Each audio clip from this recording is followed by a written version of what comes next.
Hey guys! So it's me again, Shin Landicho. So welcome back again to my YouTube channel. Today guys, try natin mag-unboxing or mag-unbox ng sapatos na meron ako ngayon. This is one of my dream shoes that finally I got it. So, hindi ko siya masabing limited edition pero ilan lang talaga yung stocks na nire-release ni FILA. Okay, so if you want to know more about this shoes, so please keep on watching and play my intro.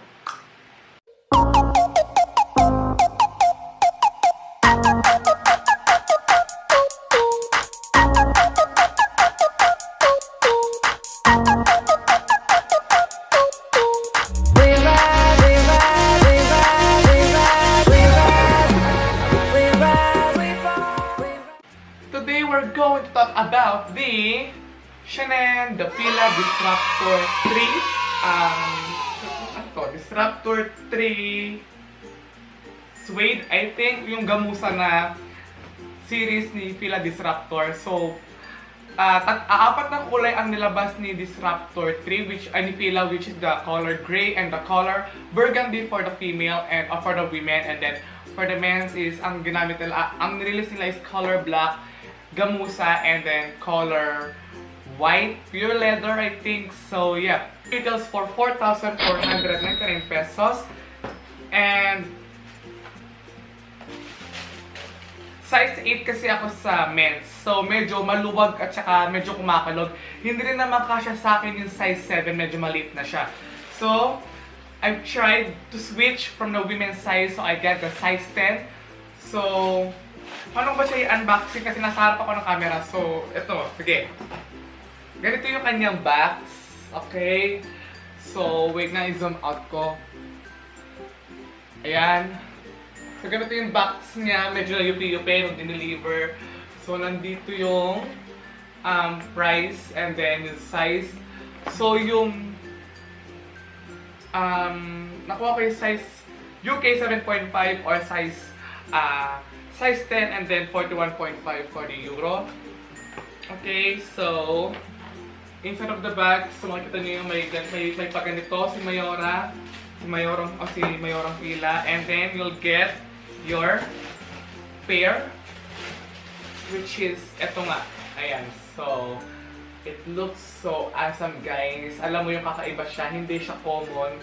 Kasi to be very honest, nata-turn off na din ako sa Disruptor 2 white ko kasi I'm not trying to, to bash those people na meron silang Disruptor 2 na fake or tinatawag nilang OEM or original, OEM ba tawag? Original equipment manufactured, yung mga ganon.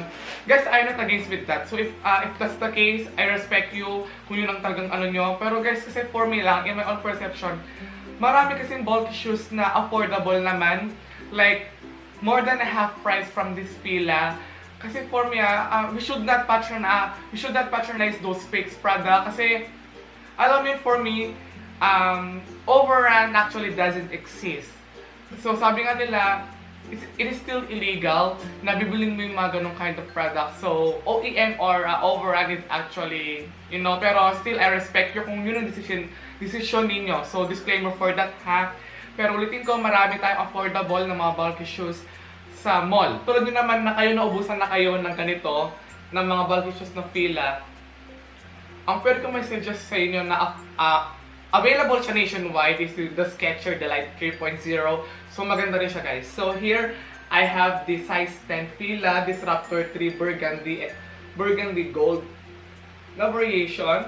So gamusa siya sa lahat ng area ng shoes is gamusa. Okay, and then sa loob is foam.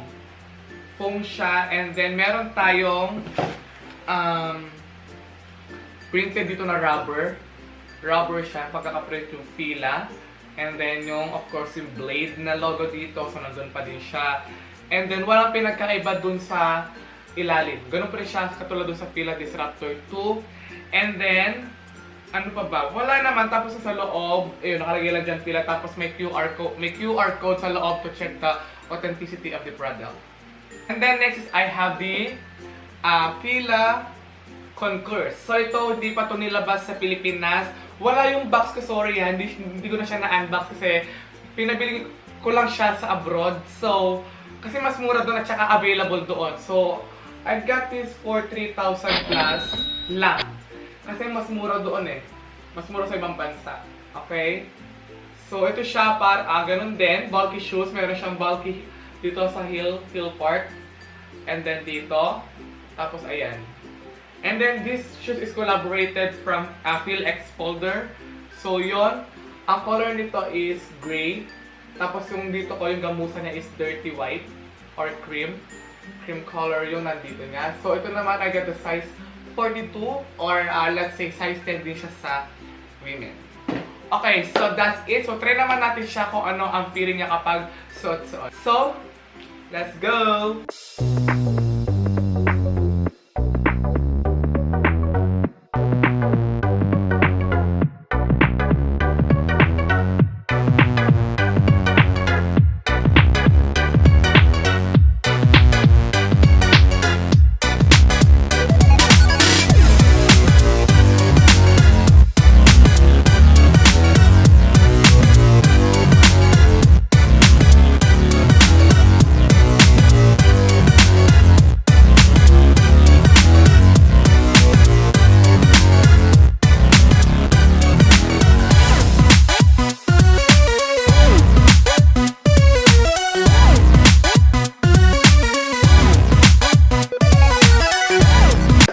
That's it. Sana nakatulong ng konti. I know this is just a quick video, pero sana nakatulong yung pagbibigay ko ng information sa inyo about this shoes. So, if you have any questions, please don't hesitate to comment down below. And please don't forget to subscribe on my channel, but to give me a thumbs up.